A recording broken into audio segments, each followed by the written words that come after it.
Good morning class. आज का topic है एंट्रोपी। देखो, सेकेंड लॉ किसी भी रिएक्शन की स्पॉन्टेनिटी को डिफाइन करता है और उस स्पॉन्टेनिटी को डिफाइन करने के लिए एक नया फंक्शन आया जिसे हम बोलते हैं एंट्रोपी। इसे हम किससे डिनोट करते हैं? एस से।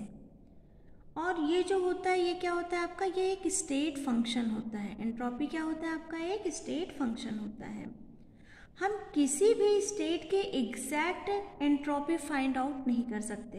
जैसे हम किसी स्टेट का एग्जैक्ट इंटरनल एनर्जी नहीं फाइंड आउट कर सकते, एग्जैक्ट इंथैल्पी नहीं फाइंड आउट कर सकते, वैसे ही ये क्योंकि एंट्रोपी स्टेट फंक्शन है तो इसका भी हम एग्जैक्ट एंट्रोपी फाइंड आउट नहीं कर सकते। मतलब अगर ए से बी में जाने पे जो एंट्रोपी चेंज है उसे हम फाइंड आउट कर सकते हैं किस फॉर्म में? ds के फॉर्म में।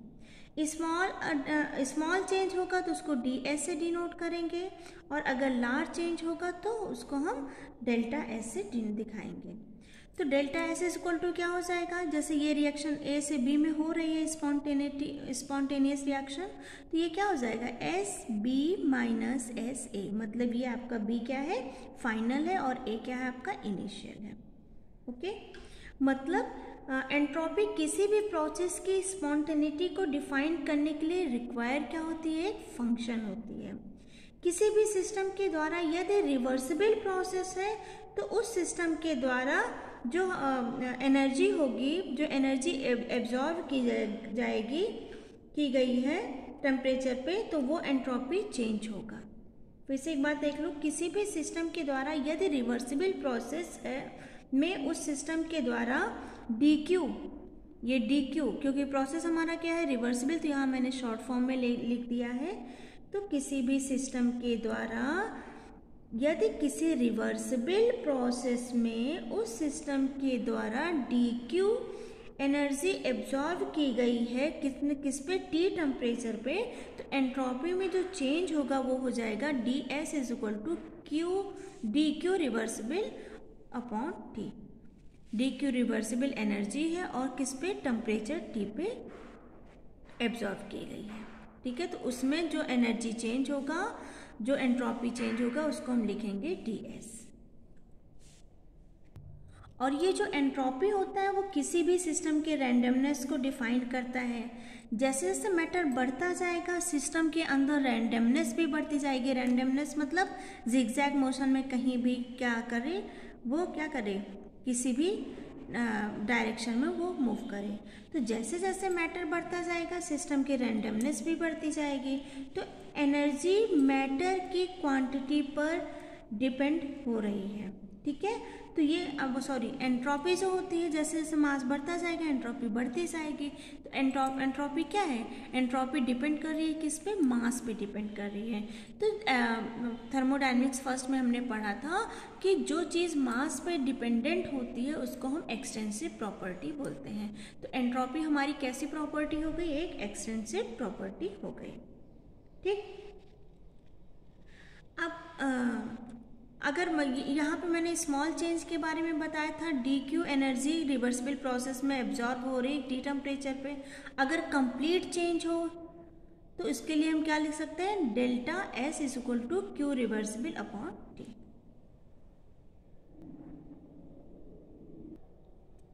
अब एंट्रोपी स्टेट फंक्शन होती है। पहले एंट्रोपी की कुछ यूनिट्स के बारे में देख लेते हैं। जो एंट्रोपी की यूनिट होती है वो कैलोरी पर डिग्री होती है, या फिर इसको कैलोरी में ना लिख करके अगर हम जूल में लिखेंगे तो क्या हो जाएगा? जूल पर केल्विन।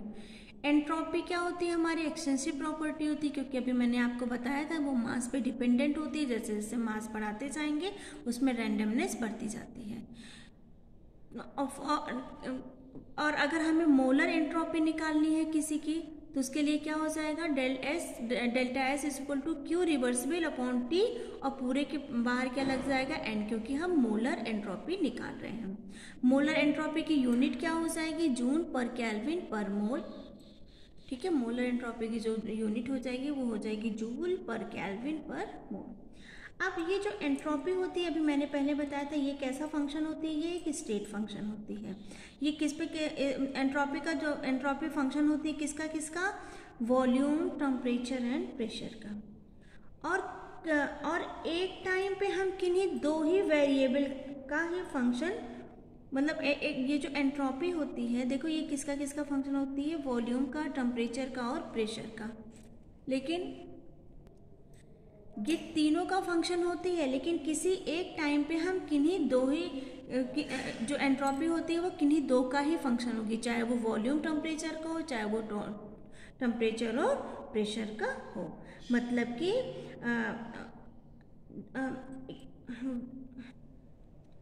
कि एक बार में जब एंट्रोपी की स्टडी करेंगे तो या तो हम वॉल्यूम और टेम्परेचर को लेके चलेंगे या फिर हम टेम्परेचर और प्रेशर की स्टडी करेंगे।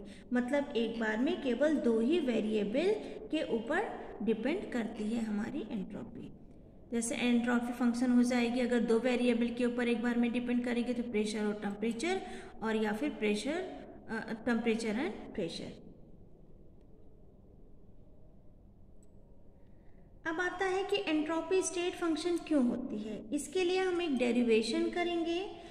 हमने कल हीट इंजन की एफिशिएंसी निकाली थी और ये बताया था कि जो हमारा ईटा होता है वो किसके इक्वल होता है, ईटा हमारा किसके इक्वल होता है, Q2 minus Q1 upon Q2 equal to किसके इक्वल हो जाएगा, T2 minus T1 upon T2।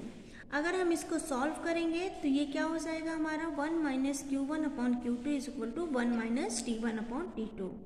1 से 1 कैंसिल हो जाएगा, तो यहाँ पे क्या हो जाएगा, Q1 upon T1 is equal to Q2 upon T2।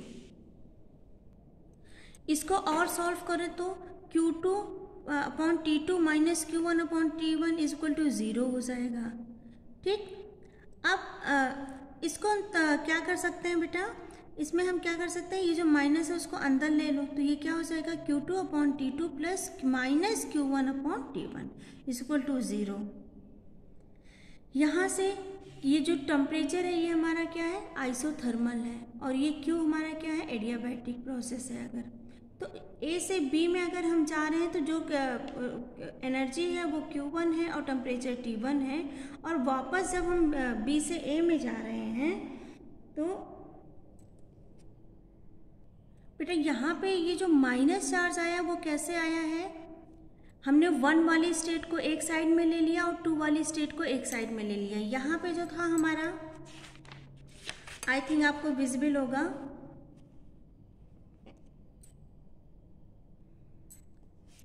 यहाँ से मैंने जब चेंज किया तो 1 वाली स्टेट एक साइड में आ गई थी और 2 वाली स्टेट एक साइड में आ गई थी, इसलिए यहाँ पे माइनस चार्ज आया है। ठीक है,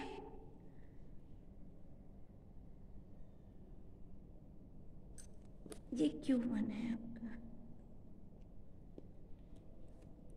यहाँ पे ये जो माइनस Q है इसका मतलब क्या हुआ है, हीट इमिट हुई है, और यहाँ पे ये जो प्लस Q है इसका मतलब क्या हुआ, हीट एब्जॉर्ब हुई है। और कॉर्नेट साइकिल हमारा रिवर्सिबल प्रोसेस था, तो ये दोनों प्रोसेस का टोटल था क्या, दोनों प्रोसेस का जो टोटल हो जाएगा Q1 upon T1 plus Q2 upon T2 किसके इक्वल हो जाएगा, 0 के इक्वल हो जाएगा। तो अगर साइन का इग्नोर करें तो हम कह सकते हैं Q अपॉन T आती है एक एल्जेब्रिक सम। अगर हम साइन को इग्नोर कर दें तो Q अपॉन T हमारा क्या हो जाएगा, एक एल्जेब्रिक सम हो जाएगा, जो दो छोटे छोटे टुकड़ों में कार्य हो रहा है उसका। कॉर्नेट साइकिल दो प्रोसेस में, आइसोथर्मल और एडियाबैटिक, मैंने आपको बताया हुआ था। ठीक है, एडियाबैटिक और आइसोथर्मल में होती है। अब ये क्या है, इसका हम क्या कर दें, सम, एल्जेब्रिक सम कर देंगे, तो ये हमारा क्या आ जाएगा, Q reversible upon T is equal to 0। तो जब Q reversible upon T is equal to 0 आ रहा है तो, और एंट्रोपी हमारा क्या था, Q रिवर्सिबल अपॉन T, तो हमारे एंट्रोपी भी क्या हो जाएगी, 0 हो जाएगी।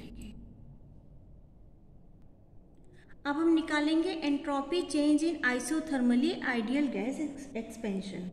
क्या निकालेंगे, entropy change in isothermally ideal gas expansion. इस केस में हमारा dt क्या हो जाएगा, क्योंकि ये आइसोथर्मल है, 0 हो जाएगा, और जब dt हमारा 0 होगा तो dE भी हमारा 0 होगा। According to first law of thermodynamics, Q किसके इक्वल हो जाएगा, W के, क्योंकि हमारा ये E क्या है, 0 हो गया है। तो Q, क्योंकि ये रिवर्सिबल प्रोसेस है तो Q रिवर्सिबल किसके इक्वल हो जाएगा, W के। ये हमारा बना इक्वेशन नंबर 1।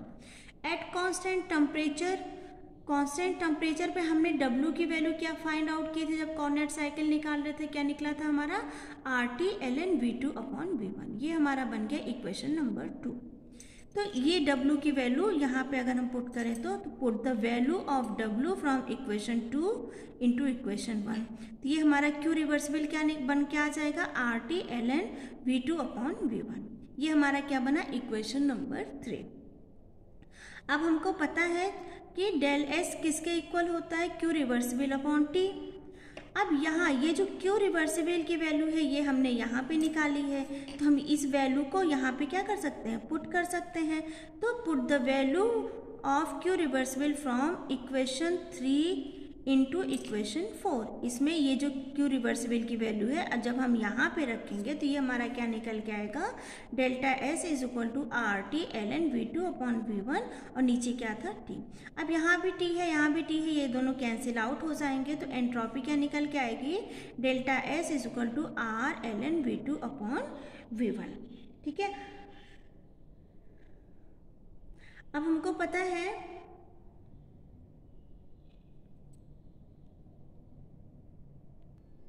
अब इसको अगर हम लॉग के फॉर्म में लिखेंगे तो R के लॉग के फॉर्म में लिखते हैं तो क्या हो जाता है, 2.303 log 10।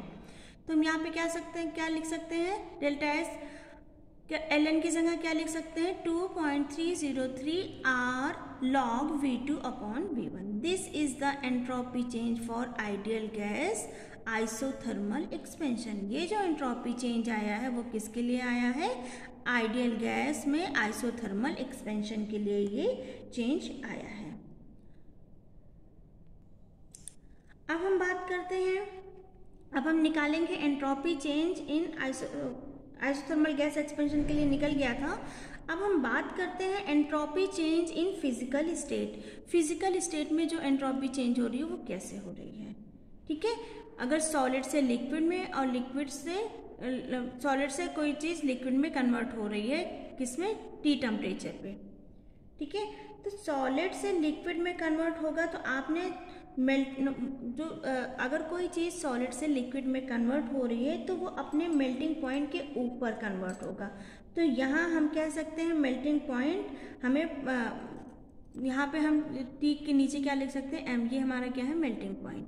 मतलब कि हम बोल सकते हैं कि यदि मैं 1 ग्राम सॉलिड को उसके मेल्टिंग पॉइंट के ऊपर हीट करती हूँ तो उस हीट को हम क्या बोल सकते हैं, लेटेंट हीट।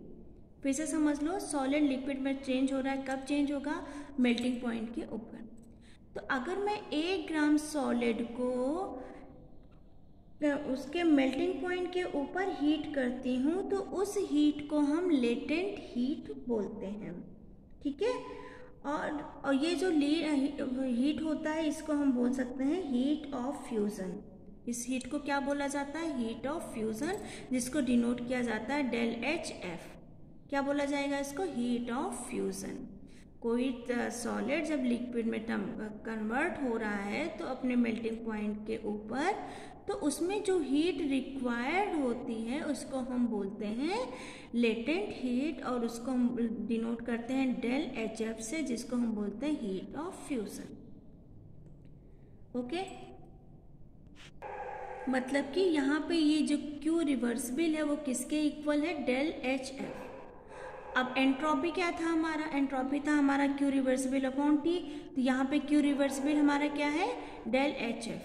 तो इसकी जगह क्या लिख सकते हैं, डेल HF अपॉन TM। अभी हमने बताया था यहाँ पे मेल्टिंग पॉइंट के ऊपर।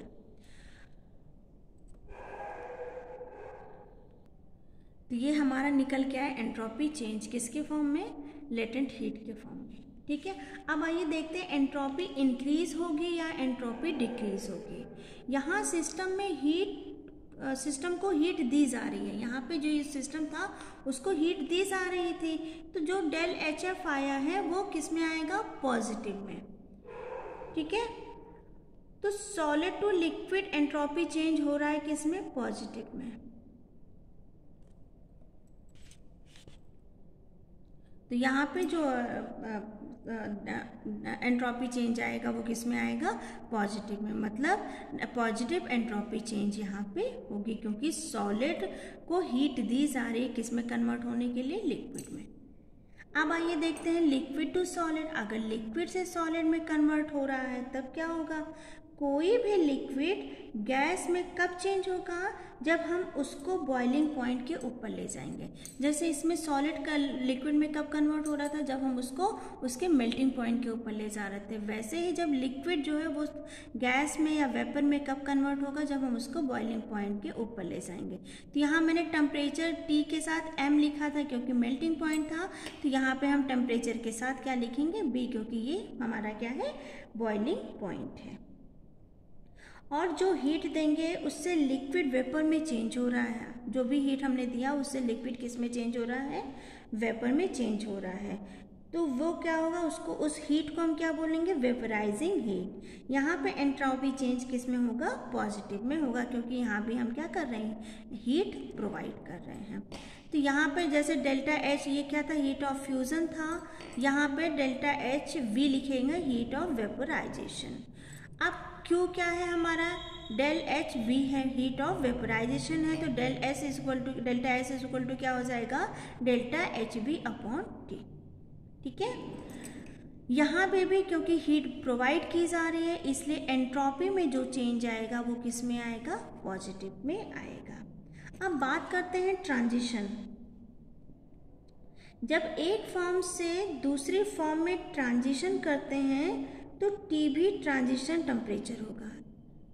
ट्रांजिशन का मतलब चेंज होना होता है।